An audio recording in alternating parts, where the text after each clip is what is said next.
Welcome to Beyond the Dragon, where we explore indie tabletop role-playing games and their design, to inspire you to play them or take what you like for your own creations. Hi there, my name's Oscar C. Tango. And my name is Sun. We're both tabletop game designers and professional game masters who love TTRPGs. Today we will be discussing Subway Runners. Subway Runners is a Forged in the Dark game about working a gig economy fighting monsters in the subway. Designed around online play and random generation, this game was released on August 12th, 2021 to DriveThruRPG. The game costs $3 US and is 32 pages in length. So, Sun, what did you feel about Subway Runners?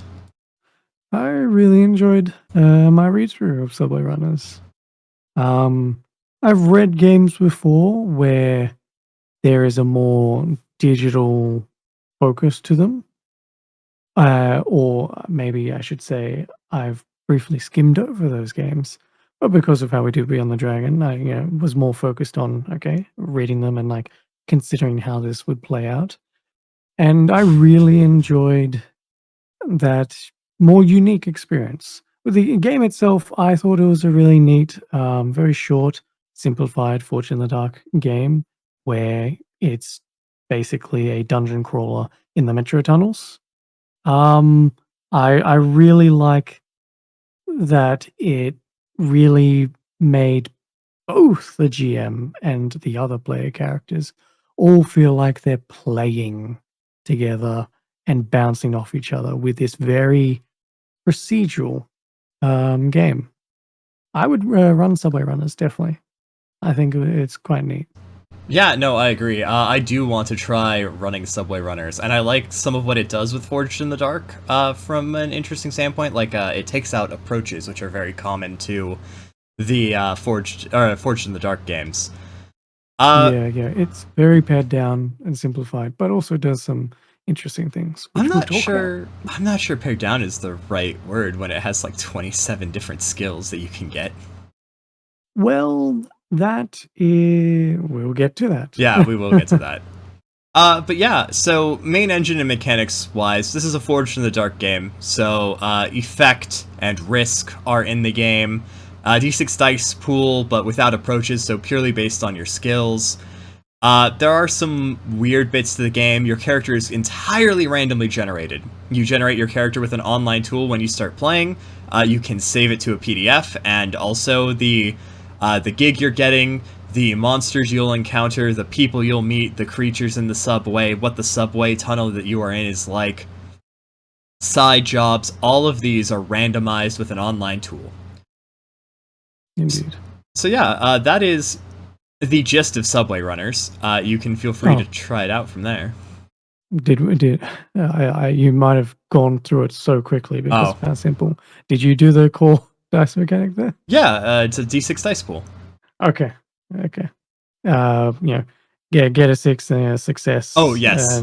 No, you're right. Yeah. So for those who don't know how the D6 dice pool of Forged in the Dark works, 1 to 3 is a failure. 4 to 5 is a success, but with a consequence. A 6 is a success, and if you roll multiple 6s in your dice pool, that's a critical success. Yep, and that's all you need to know. There's extra steps. Well, not extra steps. There's slight ways of looking at it in a different way, but that's it. No more than that. But yeah, so mechanically, or that's the game. So design-wise, would you like to start us off? Yeah, sure. So you're just Subway Runners, gig economy. You're going down into the subway system, the metro tunnels, where it is magically infused with random and very weird stuff going down there. What's a good way of maybe representing that? Through just everything being just random tables. And emphasizing that the GM should not need to come with prep at the table. They should, generate the gigs and the extra information just before they start and just bouncing off the randomly generated stuff. The idea spark is in there. Everything is all randomly generated, your characters and everything. And I think that adds to this more mystical and really weird setting that you're all playing in, and this collaborative nature that you need to make sense of all these things. I think that really works. Yeah. No, I think the random generators, you're right. Those really do create all sorts of crazy things, especially since it's a bit of a double blind. There are no tables in the book. It's all through online random generators. So Yep. the GM is just as likely to know what's going to come up as the players, which, with it being double blind, Sun's right, it does do a really good job of kind of having the players and the GM go ahead and bounce off of each other with a kind of like, what the hell is going on here? And it does make the game feel pretty mystical at times. Mm-hmm. And like some cases where it's like, oh, when you're traveling through the tunnel, you can bring up things. The players can decide, nah, we're going to ignore that and just move on. Mm-hmm. It's like, yeah, fair enough. That's definitely one way to look at these instances. Like, nah, that's not important to this story that we're making here. Yeah, very true. And the other thing worth noting is that it also makes the game prepless. All the GM needs to do is enter in some links, which will randomly generate a gig and your information on where you're going. And like, you just need to give it a quick read through, and you're ready to go. Yep. Like, probably as a GM, maybe just to understand the vibe, which you will get after reading the book. Definitely randomly generate a couple gigs and the extra information just to understand how it kind of works, and then Yeah. you'll be set. Yeah, no, definitely. Yeah. Well, What then, about you? for me, so one of the things that, keeping in mind, I've only ever read 2 Fortune in the Dark games, so if this is really common, call me out on it. But, Okay. so, this game has something called fighting dice. If you've seen our CBR plus PNK review, you'll know that I really liked that there was no distinction between fighting and stealthing or hacking or talking to people. It's purely about your skills and your approach, and combat is, frankly, glossed over or as in-depth as anything else that you're doing in any situation. So I really liked that, but Subway Runners does something different. It gives you a weapon that has something called fighting dice. If you're going to fight something, you roll your fighting dice instead of worrying about any of your skills, although they're called actions in this game, but that's not really important.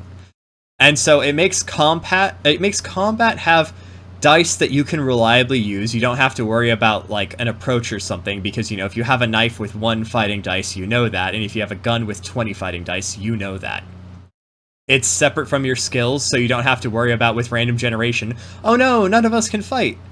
I don't think it's a terrible idea overall, but it does make combat a bit more of a focus, which it's part of the job for Subway Runners when you think about it, so it's definitely good that it's in there like this. Yeah. No, I like.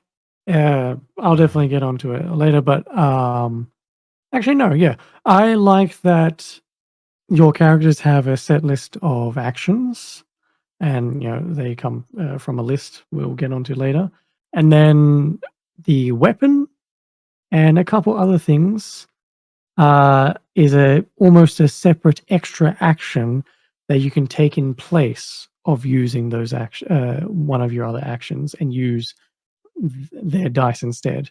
So instead of like trying to analyze the situation, you could be very analytical in your fighting, but use your weapon fighting dice for that particular situation. And I really like that because it allows an extra layer of personifying your runner. And it's like, okay, I've got these actions, but my fighting dice can modify it slightly. Because Yeah. that's how I was looking at it. So I really like that. I don't think it really puts too much extra in the combat side, because to me, it's a single rule, and it really speeds up combat if it was going to happen. No, you're right. It just you're just using that. Yeah, it just makes combat a bit more distinct than in Cyber Plus Punk. Fair enough. I'm going to just jump off that point with, yes, personifying your runners. So you've got your set list of 9 actions that your runners primarily will use. And then you've got a special ability, magic, your weapon fighting dice, and even your resistance dice, which comes from the armor that you have. Whenever you get into a situation like when you're casting your magic, or you want to use your special ability or your weapon fighting die, instead of doing your action, well, actually, let me look at special ability. Your unique talents and upbringing give you a special ability. Special abilities don't have a dice rating. So when you want to use your special ability, with my runner in particular, their special ability is at least a little immune to radiation. I need to consider in this situation right now, what of my 9 actions that I, primarily use, what could I relate that to this special ability to like make it work narratively?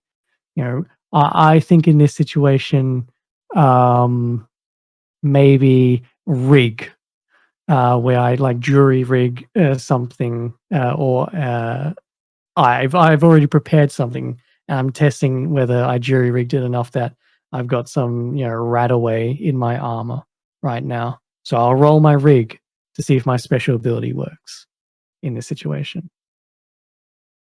I Yeah, really like that. It's an extra modifier on your actions that you already have. I don't necessarily know that it's just an extra modifier because, for instance, my runner had always lands on their feet. What do you mean by that? Oh, so I mean, whether or not I take an injury from my fall, I'm definitely going to land standing up.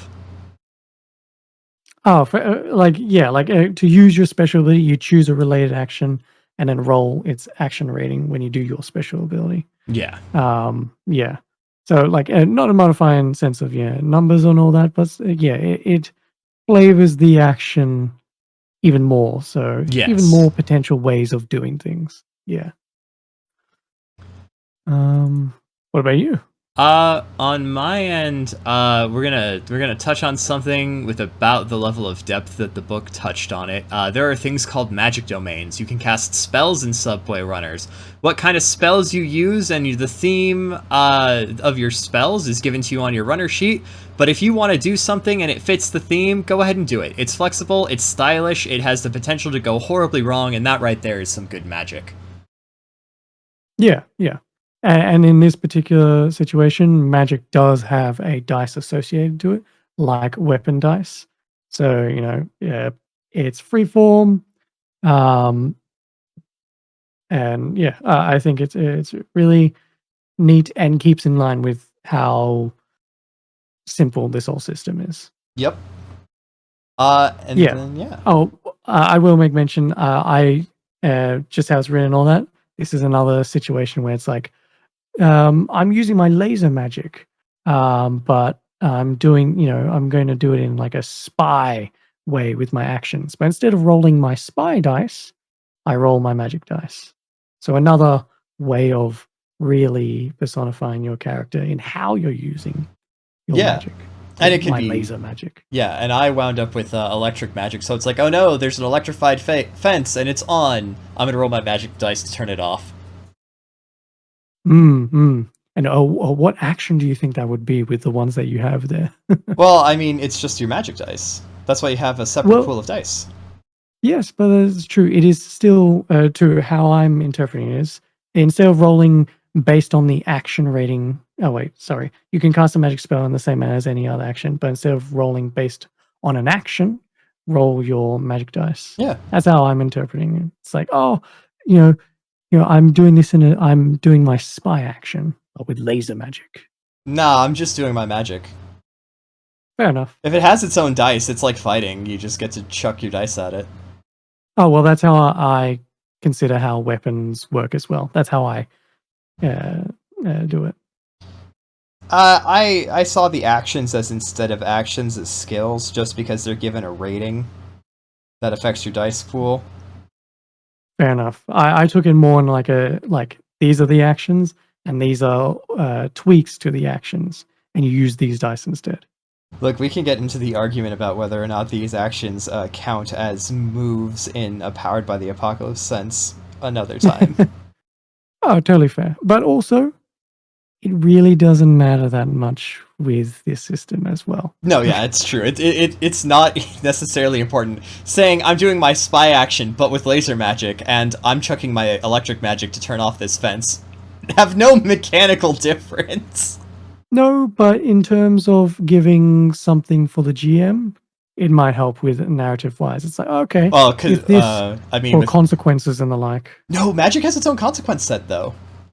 No, yes, that is true, but specifically gives you extra stuff in the narrative. Like, sure, magic has extra bad consequences, but also it's like, oh, are you trying to do it this way? Ah, well, this also might happen. To be fair, if you're trying to be sneaky and your magic goes wrong and like an explosion happens, you aren't sneaking anymore.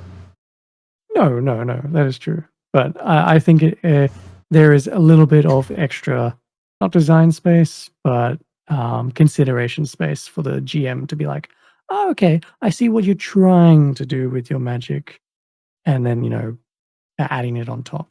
Yeah. But besides that,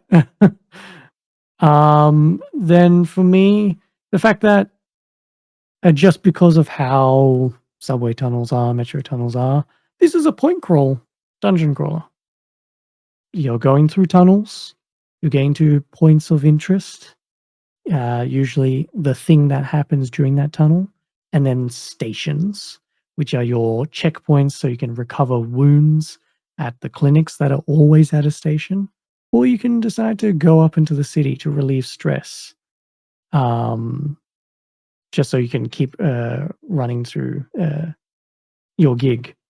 And the stations themselves emphasize the underground's setting with unique things, because usually stations are when they were digging out the tunnels, they couldn't move around this location or something, or there's like some kind of importance there. And as well, this is where you can get rumors to allow you to, investigate and figure out how you want to go through this narrative dungeon crawler. Yes. So I think they did a really good job here with, listing out just enough that that all works. Yeah, very true. And then yeah, oh my god, dude, the fucking and the whole thing about like lines and why they're down and what extra stuff to do is can get so weird. Like there's a guy with a skull mask and therefore lines have gone down, but in reality there's a cactus with which has fruits that whisper dark secrets. Yeah. I wound up with two different things in the same run that whisper dark secrets. There's a crystal orbiting a demon's head and a cactus that has fruit that do that. So there was a lot of dark secrets in that particular tunnel. Hmm. And also, oh, well, actually, we'll get back onto that.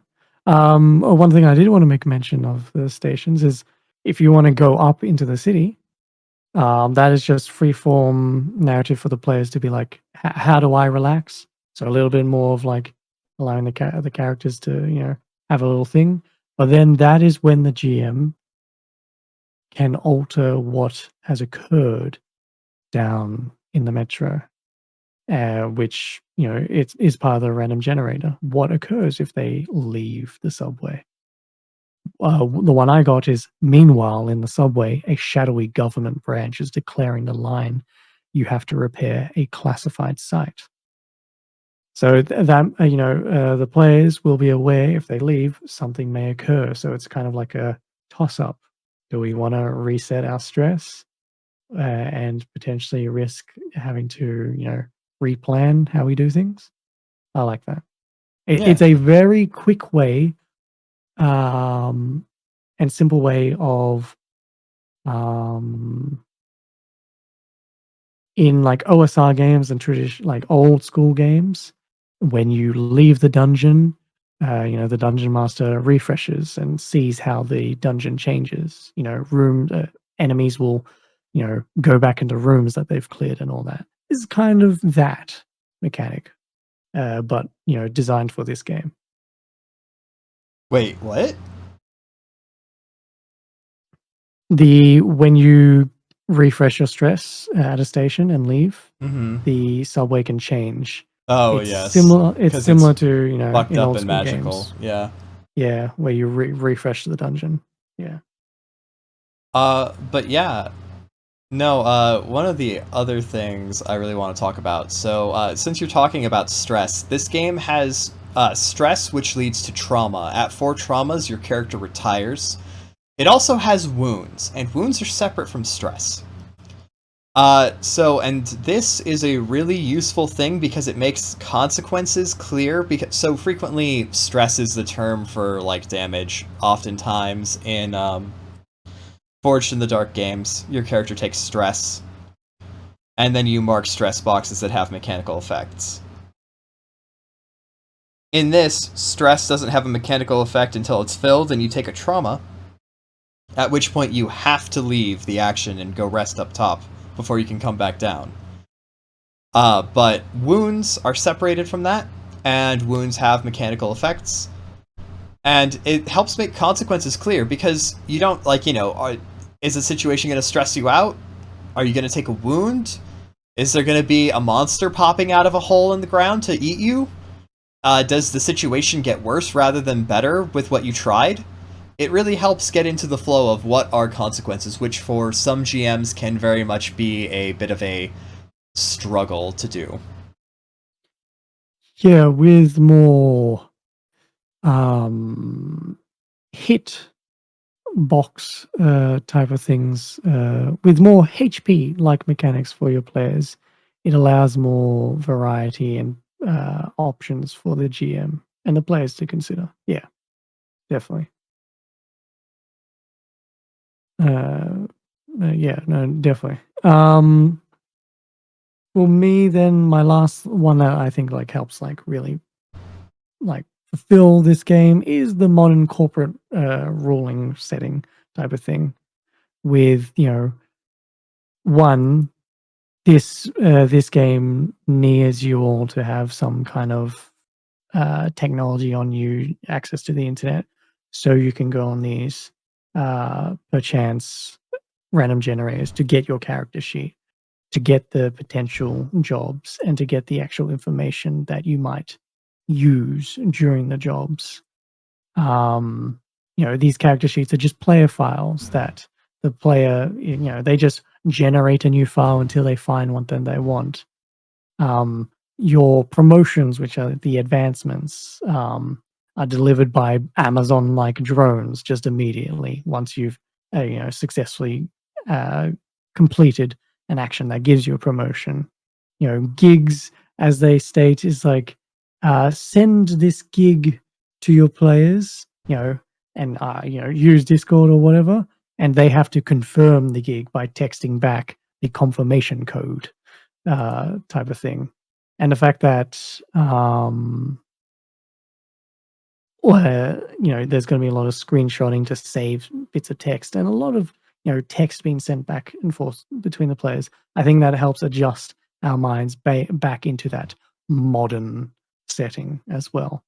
Hmm.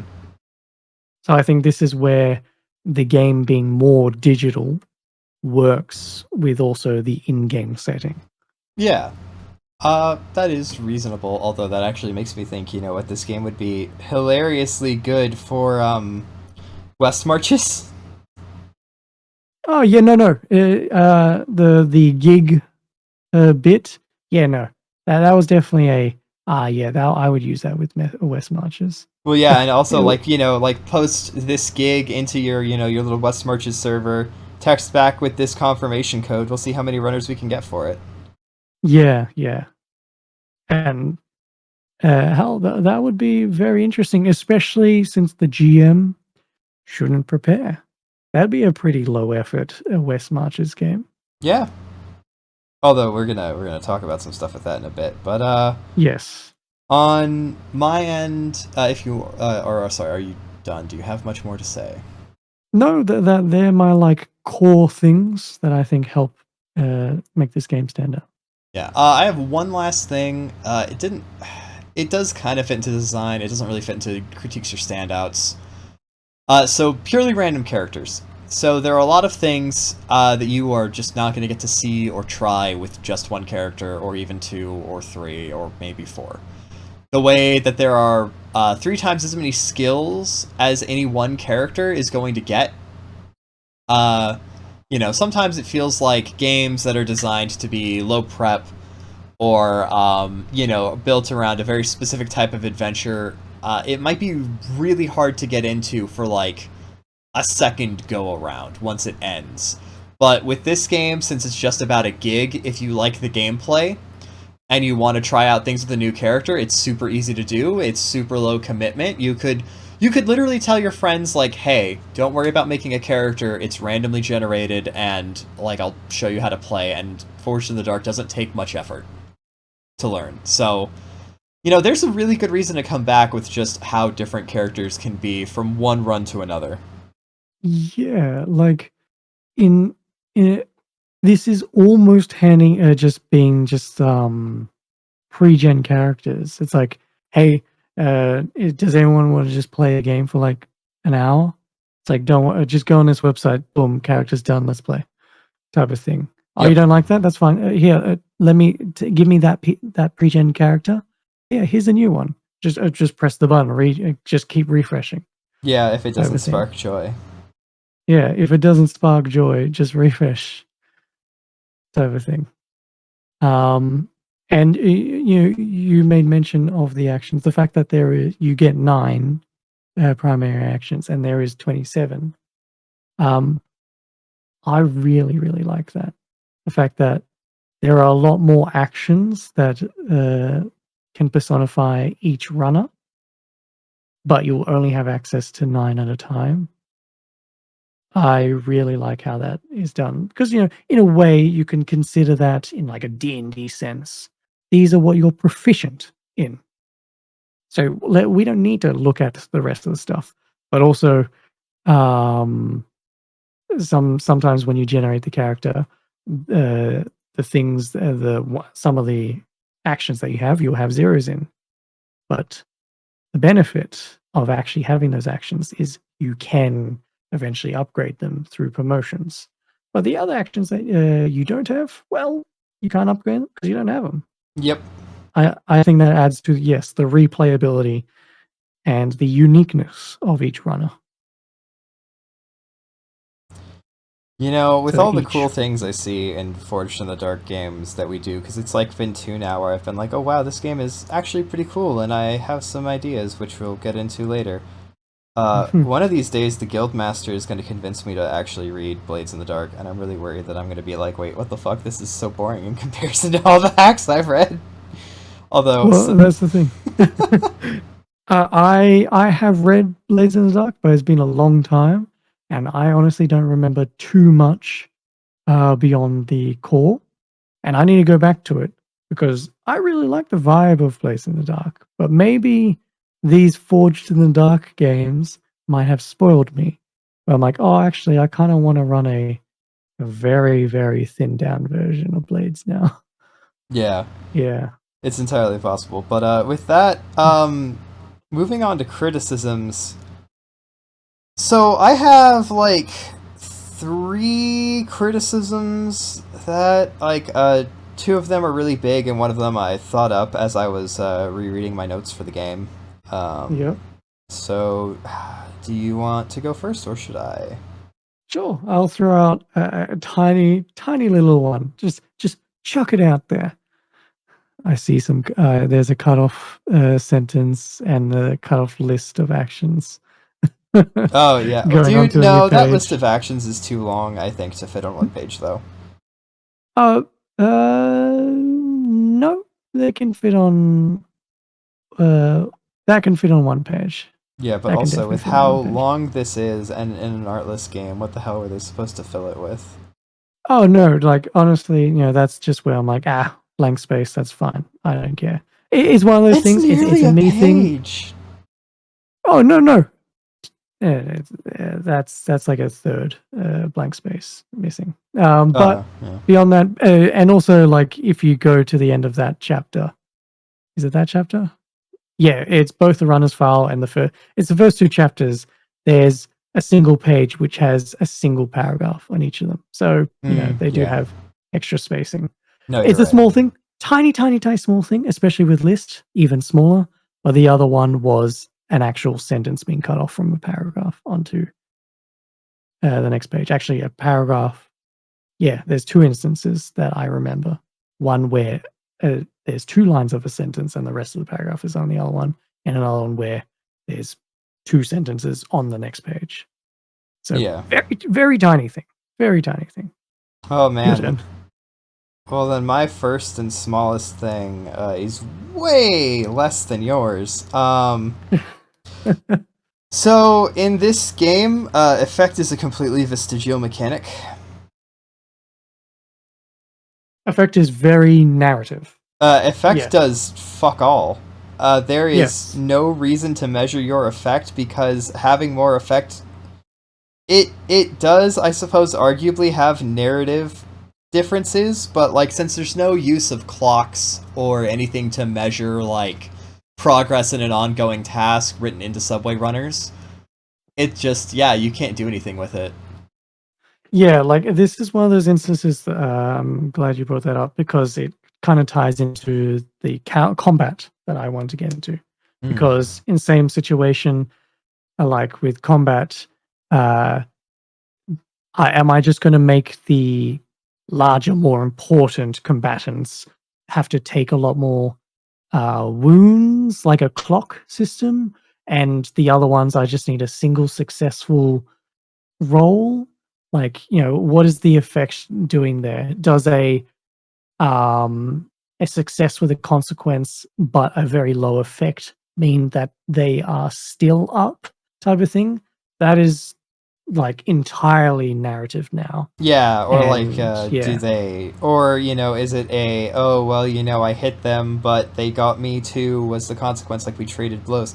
And this is, it's one of the things where it's like at first when I was reading it, I'm like, oh, like, this game does a really good job. I don't have, like, effect and risk are very clearly defined. I'm like, wait a minute, no, risk is clearly defined. Where the fuck is effect? Yeah. So, like, I'm okay with it just being how it is, but I know I'm experienced enough with Fortune and Dark games and just tabletop in general that I can play with that vagueness. With others maybe getting into a much more narrative game, the effect might be one of the things they struggle on, Yeah. especially for combat, since a Hmm. lot more players might be more combat orientated, and that's Yeah. where that's going to stump them the most. Yeah, and so, again, just kind of a like, this could use a bit of definition Yeah. more than anything. So yeah, well, I'm Uh, glad that we both shared that one. yeah, so do you have another one, or do you want me to just go off onto the two big ones? I have another one. So, um, I'll skip that one since I already made mention of it. The perchance generators that this game uses, a slight con, is because there's going to be a lot of generation, especially for the GM. You might want to save a bit of text from like, oh, I want this consequence of going back up into the city to de-stress, but I'm not feeling the left field complications. Because of how this generator works, when you refresh, it resets all those categories. So this is where you'll have to be like copy and pasting or screenshotting and like putting into like some kind of document or sticky notes just so you can look at I'm not feeling those left field complications. Crap, but I really do like you know that magical mishap list. Let me save that type of thing. So just how the generator is built, there was a way to split those categories up still on the same page, but you could refresh those categories individually, I think that would Mm, save on potential extra screenshotting and a little bit of a mess for the GM yeah, or like potentially. saving to PDF. I will say, not knowing anything about Perchance personally, but offhand, that might be a limitation of Perchance itself. Oh, no, no. I'm saying this with the consideration that is a limitation. Yeah, Like, okay. it resets the whole page. I understand that. It just makes it a little bit, potentially cumbersome where you want to extract certain things but want to refresh other things. Yeah. That's all. Well, your criticism has led into mine nicely. What an excellent segue for me to say the following things. And please, if the author of Subway Runners ever hears this, please take this as something from someone who genuinely likes your game and likes what you were doing. Oh, Requiring online services to generate your character, generate your situation, generate everything about the game, while it does take a chunk of load off of the GM, you have to understand that by not putting these tables and instructions in your book, you are limiting the shelf life of your game on the existence of these services. I couldn't get the links to work when I first started trying to generate a character. I had to message Sun and have him generate a character just so I knew that your service wasn't down and the game was no longer playable. so something I wanted to ask on that. Did you I copy pasted the link from the book. copy and paste it from the book? And it Okay, worked I on just every other searched it up. generator. It worked on every other see. generator. So I just searched it up and then got the link from Google. well, so part of the reason why I used the book link specifically is because straight up on the game's page it says just follow the links in the book. So I said, okay, I'll just copy paste this, and then I got error. Yeah. This does not exist, and I Yeah, was fair like, what the fuck? Is it just me? Is it my VPN? I don't know. But yeah, like if Perchance ever goes down, like Subway Runners is unplayable, and like I get that there's clearly a lot of random generation options in here. Maybe like releasing like a supplement for this, or just like as like an attached document, just like here are our random tables, because I don't know how Perchance works, but I imagined you had to like program in all of these options, and it's a really cool thing. I would just I like being able to send a link to someone and have them generate a character. Very much. It's very much just that, you've limited the shelf life of your game for basically the existence of Perchance. And if if the worst ever happens, or time just takes its toll, and like let's say like 200 years from now, someone stumbles across this ancient fucking game and it's like, oh, I want to play it. Perchance.org, what the fuck is that? This doesn't exist anymore. Well, I guess I can't play this, and that would suck, because it would be really cool to think that in 200 years people could play Subway Runners and be like, wow, people from the past got the future 100% right. That's totally fair on that. I see it as a design constraint that they were totally understanding would occur with using Perchance and being like, yep, that's just where it is. This makes it more of a in the moment time capsule type of thing. If Perchance dies, sure, the Subway Runners is gone, and if they want afterwards, they can release the type of thing. But yeah, to me, it's just one of the things with digital tools, like those board games where it's like, okay, open the app up of this thing. Yeah. When I've played those board games or seen those board games, I'm definitely wary because one, a lot of times those apps are shit. But two, it's like, do I really want to do this? And what if the app doesn't update and all that type of thing? In this instance, I know Perchance has been strong and stable for a long time, from what I remember. So there's going to be at least a little bit more longevity, but totally fair on it being a expirable. There is a expiry date on Subway Runners. Yeah, and yeah, to be that's honest, fine, I guess. I'm okay with that. Here's the thing, right? When I'm still alive, 2,000 years in the future, I want to be able to play Subway Runners with the whatever the fuck new humans have rediscovered my now completely digital core on.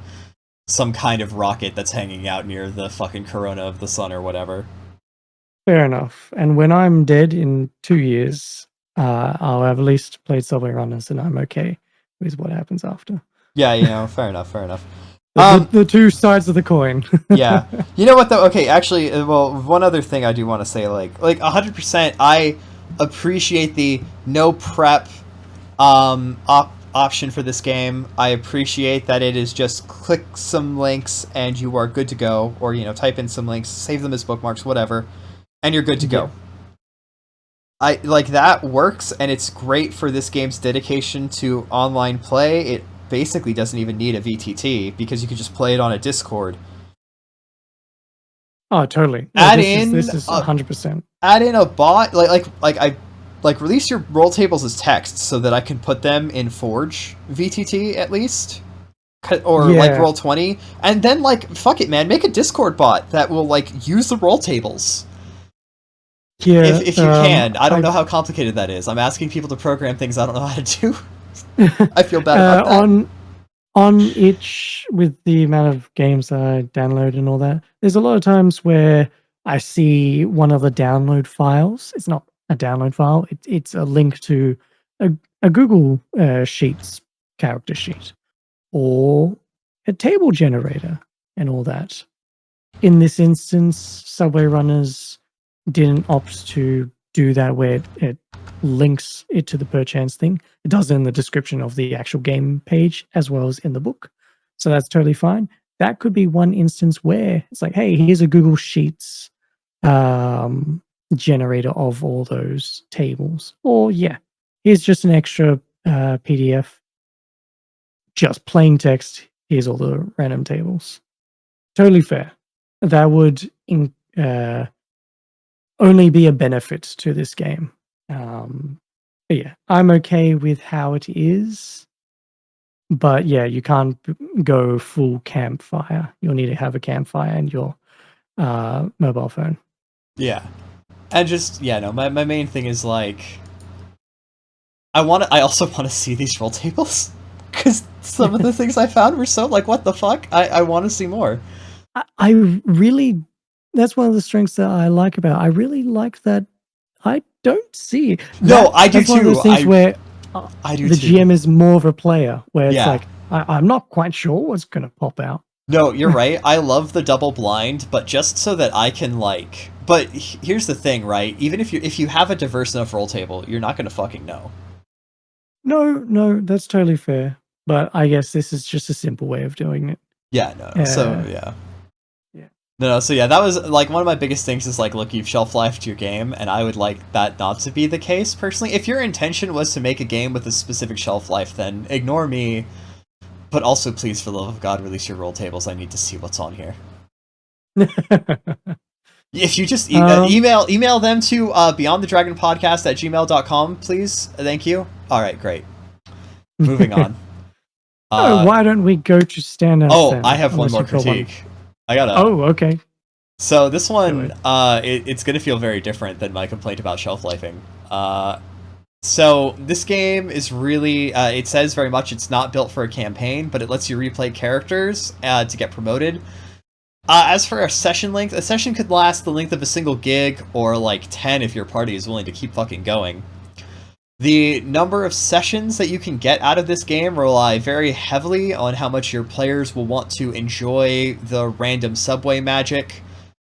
And so this could make it so that a group will, like, you know, there's a million options and the game can get strange and funny and exciting in a lot of ways, but I could see some people being like, yeah, but there's no, like, long-term benefit. It's effectively just, like, a series of one-shots, and that could be very hit or miss depending on people's attitudes. I see.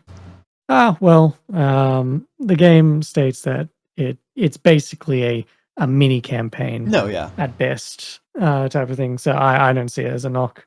I also don't see it as a knock. It's just that in critiques, whenever there's going to be something that might make someone like completely swerve off of a game, I make sure to mention it, so that way they don't download it hearing us talk about it and then go, this doesn't fit my idea of what a fun game is at all. Downvote.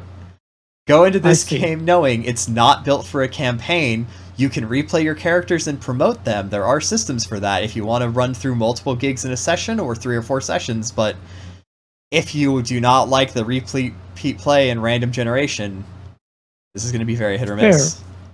fair enough. Fair enough.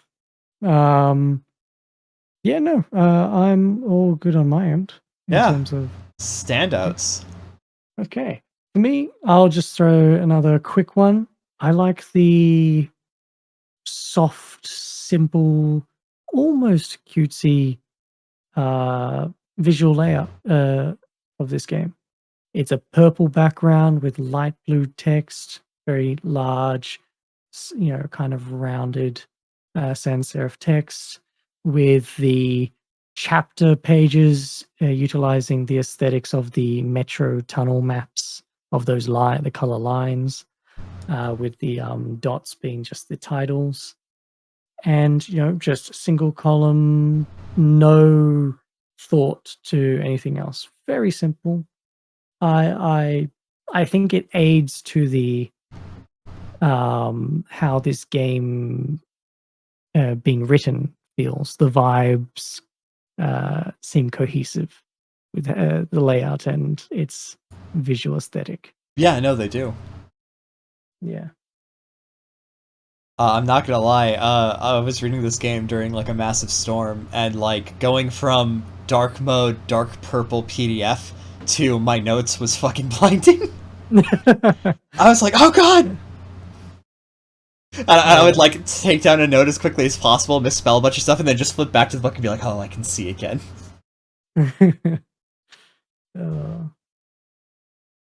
uh, For you, me, what about yeah. you? So random generation has some really, really fun and interesting stuff, but one of the great things about this game is I've seen games that are like, oh, this is prepless, or oh, this is minimum game. This game is 100%, no questions asked, outright prepless. It's literally click a button and then like read as you go. Yeah, because of its digital nature, it's just click a button. Don't need to bring out the dice. Just read it and Yep. just your reaction of what the fuck should then be like, okay, time to put in the game. Yep. figure out now. No, I think this is a great example of random tables in games. It is. A lot of people see random tables in other games, OSR games, anything like that, and they're like, how is this used? If you look at this game and just understand that you've got the information now, throw it in. This you could bring that experience into games that have those random tables, because it's the same idea. It's an idea sparker that you need to now figure out how it fits into the world. Maybe right now, or maybe very soon. Okay, yeah, just call me out then. Yes, I'm calling you out. Yeah, the multiple times. I in love the my past. random tables. Yeah, and I've bitched about them to you a lot. I've come around though. What about you? All right, so my last real standout. There are a lot of other things I want to talk about this game, but they fit more into my into the design free talk. Sure. Magic in this game feels right. It's mysterious, it's very poorly defined, and it's risky. I want more Magic to feel like this in general. Forged in the Dark specifically has a really great opportunity to make things like this more often. I know Blades has something to do with rituals and like a cost, but I haven't read that, so I can't comment on it. I just had it explained to me while I was doing a boss fight in Elden Ring one time. The Guildmaster and I have some dope conversations. Yeah, no. I like how Magic is done here. Very vague, works with the narrative of this game, and at least how I like to interpret it. You can add it on to, I'm doing this action with one of the actions. I'll just keep going to spy since I remember that one. And then flavoring it with, in my case, laser magic. And I think it just adds that. So you can have a little bit more finesse to it. So yeah, I think Magic is done really nicely here. And because of the collaborative nature. that's the point of the freeform magic, instead of a game where there's a little bit more, okay, when you do that, this occurs. But when you do magic, fuck, who knows what happens? In that, there could be a slight disconnect there. Well, Yeah. this one, everything is fuck, who knows what happens. Yeah, true. Then for me, one thing that I really liked in the armor section, armor and resist die, you get your resistance dice from the armor that you wear. I like that there was a sentence in here that says, but when narratively and appropriate, the armor that you may wear may resist a particular wound entirely instead. So maybe the armor that you're wearing is, a magically enhanced, football helmet, and rubble is falling. In this instance, yeah, you don't need to worry. The rubble just hit your head because that's the armor that you're wearing. Yep. I like that. Just a little bit in there adds to the, this rule doesn't make sense.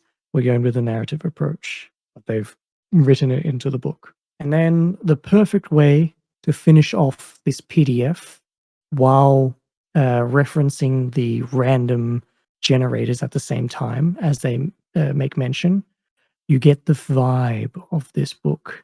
And then you end off with a rule summary reference.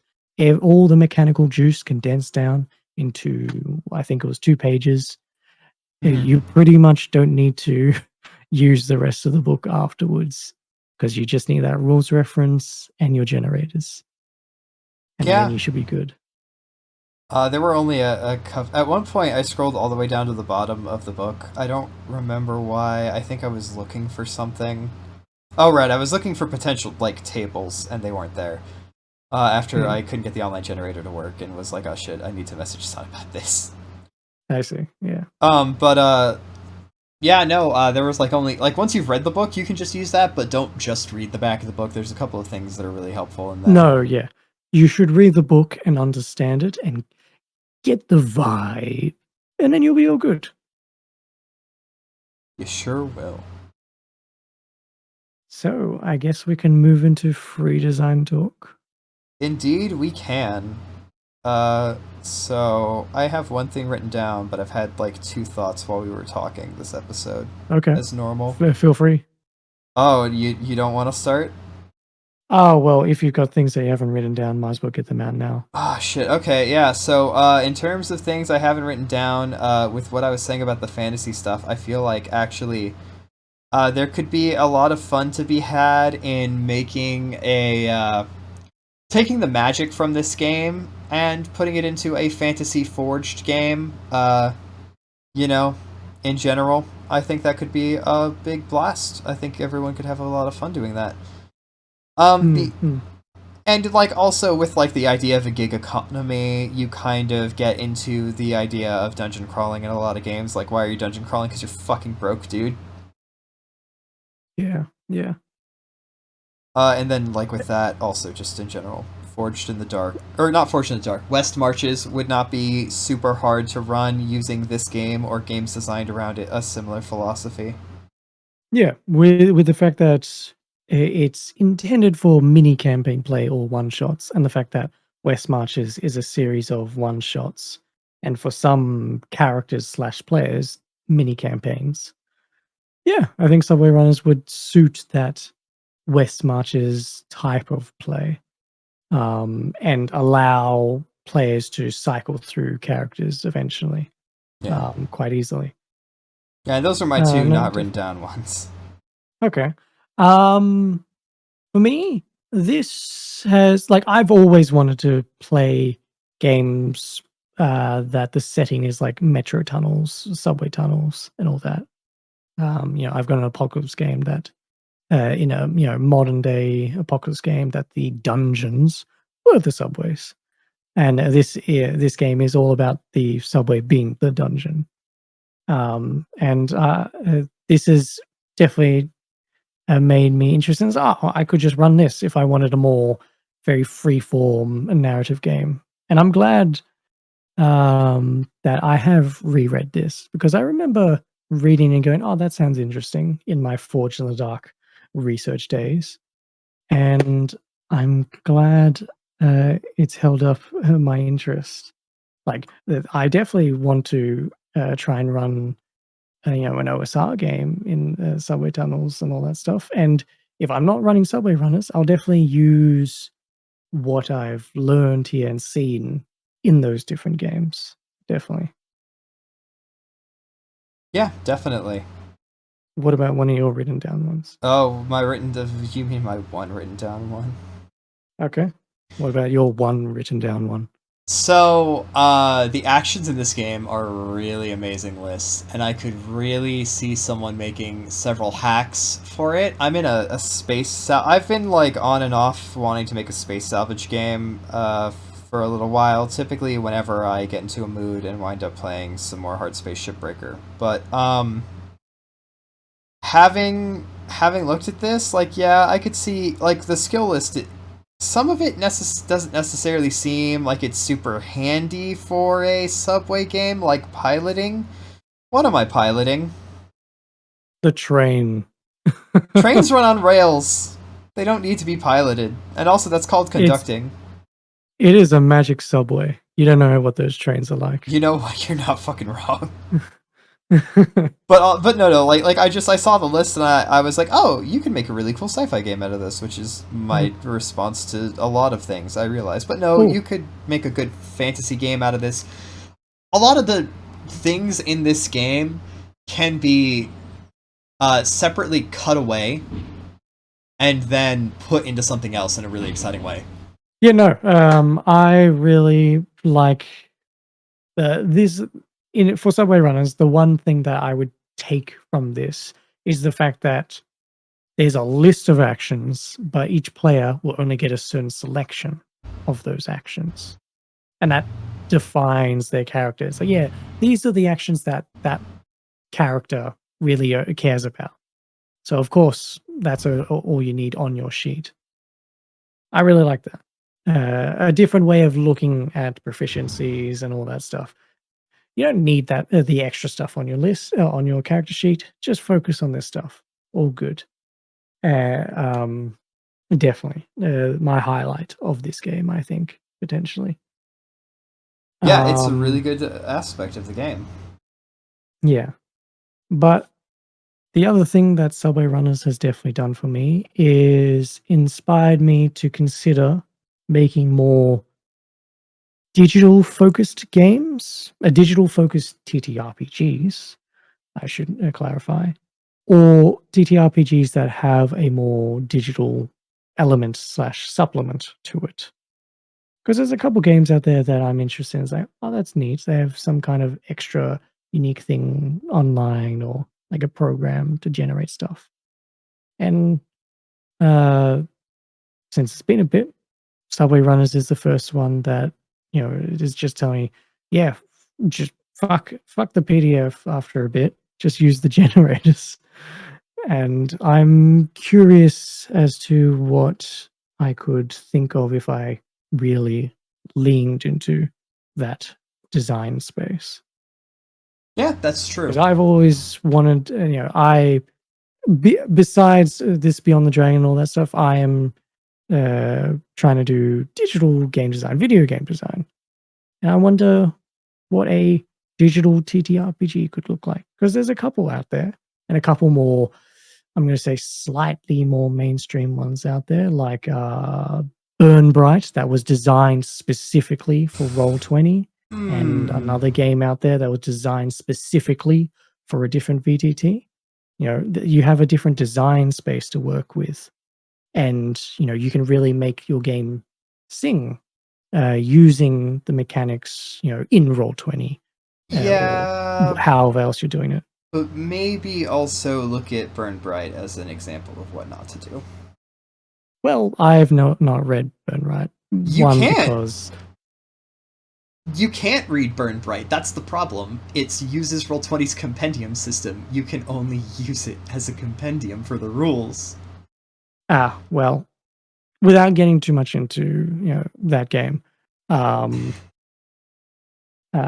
yeah, it's definitely something I would definitely consider quite a lot.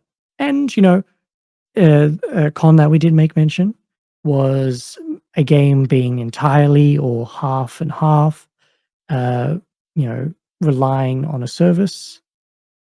I need to understand that it potentially could be putting an expiry date on my game. And if I'm making a game specifically for this reason, yeah, I'm okay with that. Fuck it. They're all the thoughts I had about free design, at least. Yeah, and on my end, when it comes to free design, a lot of what I would have to say would just be trying to go into ideas to make a space Subway Runners hack, or a dungeon Subway Runners hack, or a full fantasy game using some of the ideas in here from Forged in the Dark. Because one of the things is Forged in the Dark and Powered by the Apocalypse both tend to very much be like characters in a fixed situation, as opposed to a generic role-playing game, which I'm starting to find is less a defining feature of those, as opposed to the fact that Powered by the Apocalypse specifically treats player characters like characters in a play. But that's a whole conversation. These games are very genre thematic focused. They know what they're trying to do. Let's play this. And I appreciate that. But no, we're doing this. I also find that to just be more common. Like, I'm taking I'm running a Cyberpunk Red game, and it's like, yeah, you guys are reclaiming, the wasteland and stuff, and it's a good time. But in hindsight, like, they're still doing Cyberpunk gig stuff because that's what Cyberpunk is mechanically about. But also, with those type of games, there's a lot more open space and open to interpretation of, like, well, there's not many things that are reinforcing that we have to do these things. While, this game in particular, so we don't have that stuff written out, and those moves aren't even made. No, you're type of stuff. Right, but that's what I'm saying is, like, there's blank space where you could try, but ultimately, like, I'm still running a Cyberpunk game. They're still doing the Cyberpunk game things. Oh yeah. Yeah, totally. But that is probably a whole different discussion to be had. It is. I think I may have just I may have mistaken theming for mechanical locking when that's not the case, and games are more mechanically locked than I had initially thought. I see. Well, anyways, that is one of the reasons why we read these games, to have these thoughts and epiphanies. Yep. And also just because, for fuck's sake, please try anything other than 5th edition. Please. like, we were always asking this. This is to make non-5e games approachable and to get people into the indie sphere, but with the OGL stuff, please try anything else other than Dungeons & Dragons. It was mid-tier to begin with. Oh, this is going to be so dated.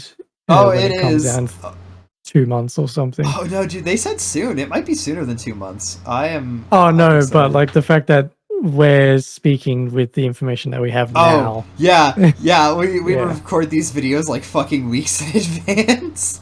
Yeah. So hello to all you in the 2 months future. No. You know what though? Here's the thing. I stand by what I said, because even with the OGL scare, it provides a good reason to try anything else, just because, like, putting all your eggs in one basket gives that basket the power to say fuck you in a way that just is unfair. Totally fair. But I think we should wrap this session up. Yeah. No, I'm starting to ramble. So, thank you everyone for joining us today as we looked at Subway Runners. Join us next time for more indie tabletop discussion and design. I've been Oscar C. Tango, and joining me has been Sungone. You can find me at Sungone_ on Twitter, Sun on Start Playing Games, and Sungone on itch.io, and a lot of other platforms out there. Yes, and you can find me at StrandedTTRPG on Twitter, as well as Oscar C. Tango on StartPlaying.games, and Stranded Publishing on itch.io. You can find all of those links in the description. And remember, don't be afraid to adventure beyond the dragon.